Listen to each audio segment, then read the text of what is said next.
Aujourd'hui, dans l'émission Entre nous, nous allons parler d'un sujet très important mais ignoré par nombreuses.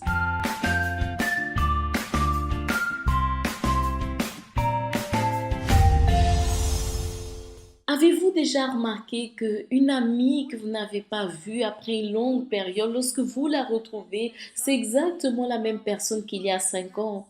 Et avec une autre, vous voyez qu'il y a une grande différence, au point de dire tu ressembles à quelqu'un d'autre, tu es très différente. Pourquoi cela se produit-il? Parce qu'une arrive à faire face à ses faiblesses, elle est attentive à elle-même et l'autre probablement est en train d'ignorer son point faible, ses faiblesses. Généralement, les personnes sont plus inquiètes à faire quelque chose, à apprendre, à travailler, à développer leurs capacités dans le travail, plutôt que de s'analyser. Mais si nous posons la question, qu'est-ce qui est plus important, être ou faire? Certainement la personne donnera la bonne réponse. Être. Mais pourquoi alors elle n'arrive pas à travailler sur elle-même afin qu'elle puisse évoluer? La plupart des personnes n'aiment même pas que vous touchiez dans leurs points faibles.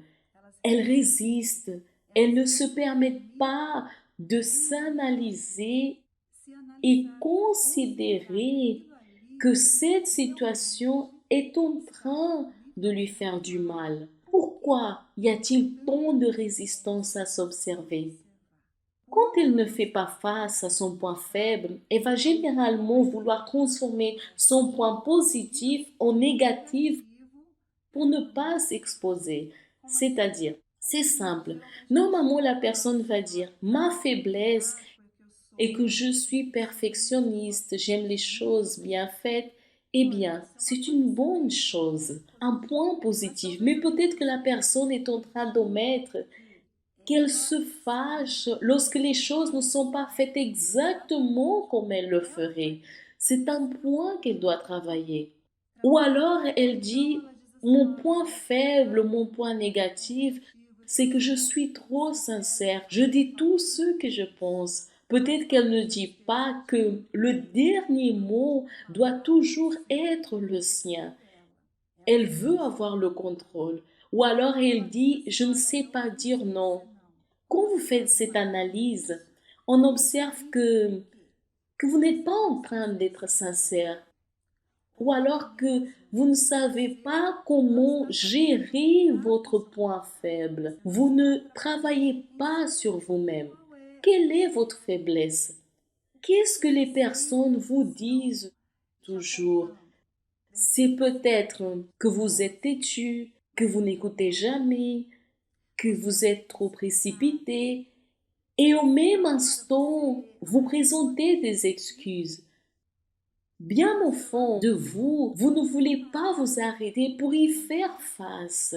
Alors vous devez être humble, humble, considérer et comprendre que ignorer votre point faible ou alors ne pas permettre aux autres d'en parler ne résoudra pas. Il n'y aura pas de changement, il n'y aura pas d'évolution, vous n'allez pas évoluer.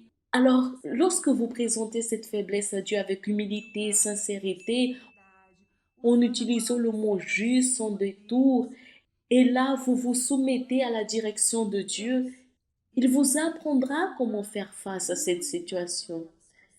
Et vous allez avoir une stratégie pour faire face à cela.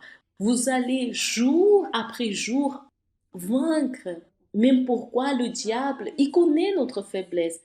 Il rôde comme un lion en observant.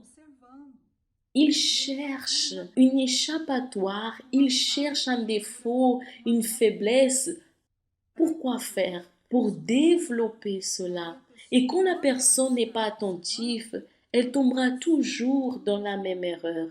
Par exemple, elle est une personne émotive, sentimentale. Les situations seront toujours ainsi. Et elle agira toujours de la même manière parce qu'elle ne s'arrête pas pour travailler, pour écouter la voix de Dieu, pour faire face à cette situation. Séparez un moment et là vous dites, je n'ai pas le temps. Mais la chose la plus importante, c'est vous. C'est que vous alliez bien, que tout aille pour le mieux, que vous vous compreniez. C'est ça qui va faire la différence dans votre vie. Donc, défiez-vous. Il est très facile d'être attentif aux autres, pointer l'erreur des autres. Mais cela ne résout rien. Ce qui résout, c'est lorsque vous pointez vos erreurs et vous la traitez d'une manière spirituelle en utilisant la foi.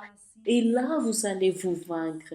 Vous serez plus forte. Vous serez en mesure d'aider la personne qui est à côté de vous. Mais d'abord, cette aide doit être pour vous.